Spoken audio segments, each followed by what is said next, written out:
হাই, আজিৰ ৰেচিপিটো হৈছে দহি পনীৰ আৰু ইয়াত মই পিঁয়াজ নহৰু ইউজ নকৰোঁ। ইয়াৰ বাবে আমাক প্ৰয়োজন আদা, জলকীয়া, গোটা মছলা, পনীৰ, ড্ৰাই ফ্ৰুইটছ আৰু টমেটো পিউৰি। ড্ৰাই ফ্ৰুইটছখিনিত অকণমান গাখীৰ দি আমি ইয়াৰ এটা থিক পেষ্ট বনাই ল'ম। তাৰপিছত আমাক প্ৰয়োজন হ'ব দৈ আৰু বাটাৰৰ।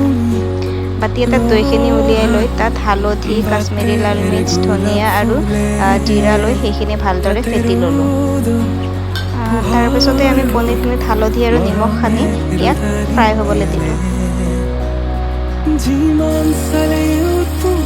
পনীৰখিনি ফ্ৰাই হোৱাৰ পাছত সেইখিনি উঠাই থৈ ৰৈ যোৱা তেলখিনিত অকণমান বাটাৰ দিলোঁ। দি তাত আমি শুকান মছলাখিনি দি দিলোঁ। তাৰপাছত সেইখিনি লাৰি দি ইয়াত আমি দিম টমেটো পিউৰিখিনি।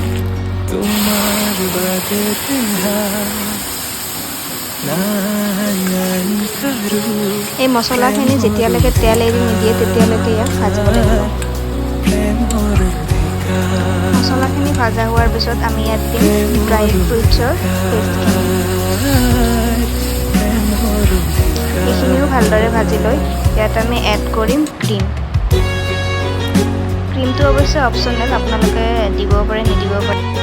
ইয়াৰ পাছত এইখিনিও অকণমান ভাজিব লাগিব।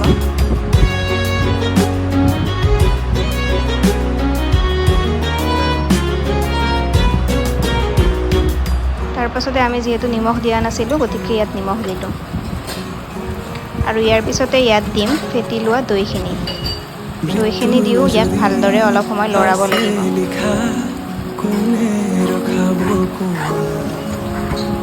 তাৰপাছত ইয়াত দিলোঁ পানী। পানীখিনি দিয়াৰ পাছত এইখিনি উতলি আহি যাতে কেটলিৰ পৰা পৰি নাযায় তাৰ বাবে আমি মাজে মাজে লৰাই থাকিব লাগিব। ইয়াৰ পিছতে আমি দি দিম ভাজি থোৱা পনীৰখিনি। আৰু তাৰ পাছত মিডিয়াম ফ্লেমত প্ৰায় 10-ৰ পৰা 15 মিনিট এইখিনি উতলিবলৈ দিম। তাৰ পাছত ইয়াত দিলোঁ গৰম মছলা।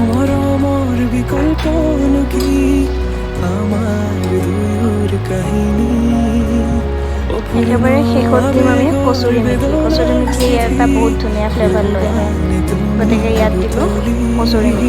কচুৰি মেথিখিনি আপোনালোকে দিয়াৰ আগতে টাৱাত অকণমান গৰম কৰি ল'ব। আৰু শেষত দিলোঁ ক্ৰীম। তাৰপাছতে এয়া ৰেডি হৈ গ'ল আমাৰ দহি পনীৰ। আপোনালোকেও ট্ৰাই কৰি চাব আৰু কেনেকুৱা লাগে মোক জনাব। আজিলৈ বাই বাই।